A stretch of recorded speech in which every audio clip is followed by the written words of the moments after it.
Please. First, I just want to congratulate South Carolina.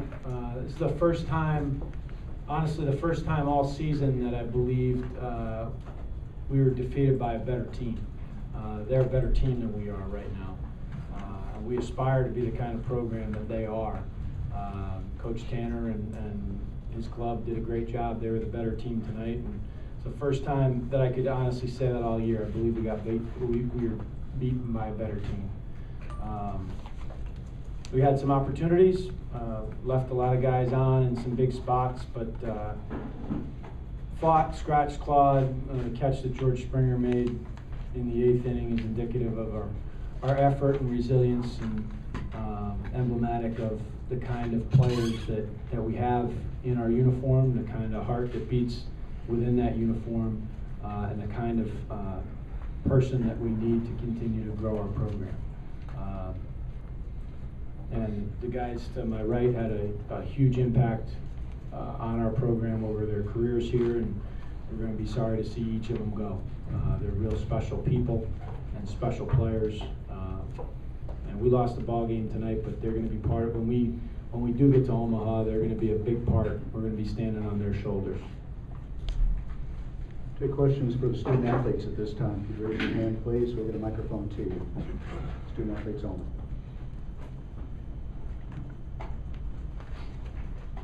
Greg, it seemed like you were really concentrating on throwing inside, getting them to hit it off their hands and their knuckles. What changed in those later innings there? I gotta give all the credit in the world to South Carolina. They're a great, gritty team, and great hitters make adjustments. And I wasn't able to adjust quickly enough tonight. I felt that they got me on my heels a little bit late, but those are things that I'll have to work on in the future. And I give all the credit in the world to my defense, who did a hell of a job behind me and making all the plays that needed to be made. Jordan, when you made that catch with the bases loaded, did you think that would be kind of momentum shifting, game-saving kind of catch? Yeah, I mean, I really don't even know. I just was hoping that catch would, lead to something, and it didn't. But I feel that just shows the team that we have. We're going to go out and we're going to go play as hard as we possibly can until last out, and unfortunately it didn't, but that's okay. Nick, how frustrating was it in those middle innings when you guys kept getting runners on base, and the next thing you know, it's a double play or something would happen where you wouldn't be able to cash those in? I think it was tough. We tried to work, especially today, to get the lead runner on base to make things happen. I think we obviously scored 1 run previous game, so we tried to get runners on early, make things happen. I think we had a lot of good at-bats in those middle innings, and hit some balls hard and just hit some balls right at people. And they give credit to them. They turned some double plays and made some big plays on us, just as they did the day before. So it was frustrating, and I think we all had some of our better at-bats, and we all just tried to grind it out, but it didn't come through at the end. I guess all three of you could probably speak to this, but I know what the goal was, and you came up a little bit short of that, but could you speak to what you did accomplish at UConn, and where you guys feel you brought the school and the program during your time there?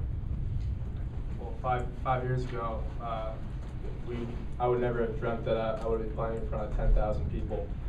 So that in and of itself is an unbelievable accomplishment for this program and for what everyone has done here, coaches, players, anybody involved, included alumni. I think everyone has done a great job, and just keep grinding it out and being the blue-collar program that we are. And I feel that there's no reason why, with the people that we have here in this program right now, that the sky's the limit for it. Yeah, we lost to the defending national champions, and I don't think that's been said in our program's history. We lost to the defending national champions. I think that just shows something about how far the last 5, 6 that our team has come, and hopefully, one day we're staying in Omaha, but I just, you know, we came up short. Greg, could you just talk about the Walker's at bat? Did he get a good pitch from you, or were you tiring at the time, or? I left the ball a little bit up there. I tried to double up on a changeup, and the goal was to have it a little bit lower than his knees, and ended up about die high over the middle of the plate. And a good hitter like him, he's gonna recognize that, and he did exactly what he was supposed to do with it. The faith that you have in Greg, did you consider changing going into the 8th inning with the right-handed hitter up, or were you just going to stick with him? We talked about it with Justin, but he had finished the previous inning in such dominant fashion. He said, no, Justin looked me right in the eye and said, you got to go back out. We had Fisher ready. We knew Walker was coming up. He's a guy that, you know, we didn't want to have beat us, and I felt like our best option was Greg, and, you know, Greg explained it great. You know, the kid, he's a very good hitter. We saw him as a junior in high school, and I think he was already committed. And a Northern kid that beat the Northern guys. Yeah.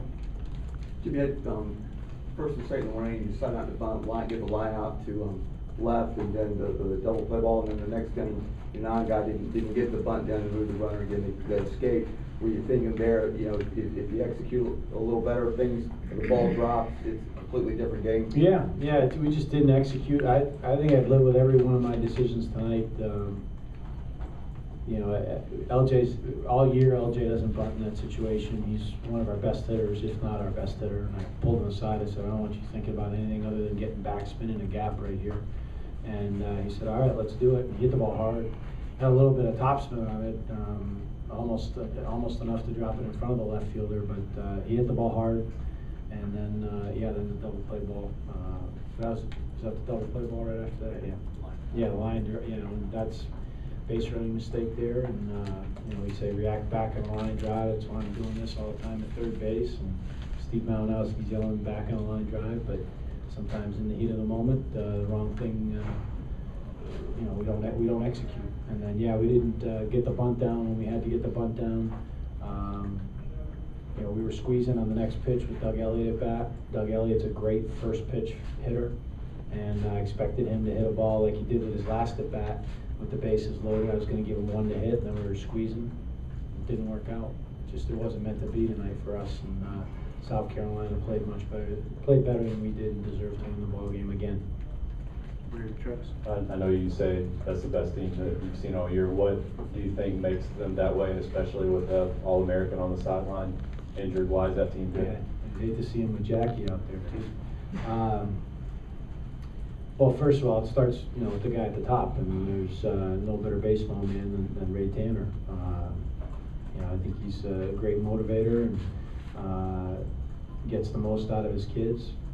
That staff knows how to recruit, they know how to develop guys. But you know, it starts with those guys, and then I think everybody on the field had a confidence and a swagger that you know, was very noticeable. Thought Adrian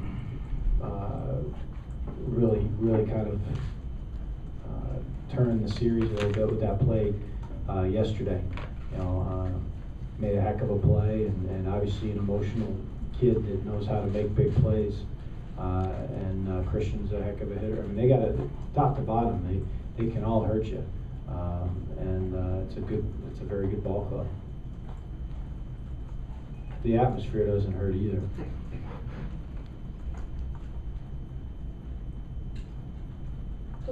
Can you talk about the players on this team and what they've really meant for the program, the guys that won't be returning next year? Yeah, those three fifth-year seniors, Doug Elliott and Bobby Van Wert and Greg Napo, they've won more games in a Husky uniform than any other human beings in the history of the program, back to 1896. So they've all, and Elliot Klin, his senior year, I know didn't go the way that he had hoped it was going to go, but the kid is a warrior, and he's going to do great in professional baseball and whatever he chooses to do in life. And I can say that about all five of them. So I can see all five of them going off, and they left the program better than they found it. You know, and they're going to be successful in life, and they're going to give back because they believe in the program, and it's bigger than just us. We have Pete Zippel hanging over the railing in tears. I played in the '80s. Delroy Parkinson was here tonight. Matt Burnett was here. And we get guys for coming. It's bigger than all of us, and they understand that. They know how special it is. The hardest part for me is not knowing who is going to be back, and that's I guess a good problem to have, and that we have a lot of juniors that are going to get opportunities to choose to continue their careers in professional baseball, and obviously George, and Matt and Nick. It's going to be tough to see them go, and some other guys are going to have some difficult decisions. But each one of those guys, each one of the juniors and seniors, if they do choose to leave, have left the program better than they found it. And as a coach, that's all you can ask for. Anything else for Coach Penn?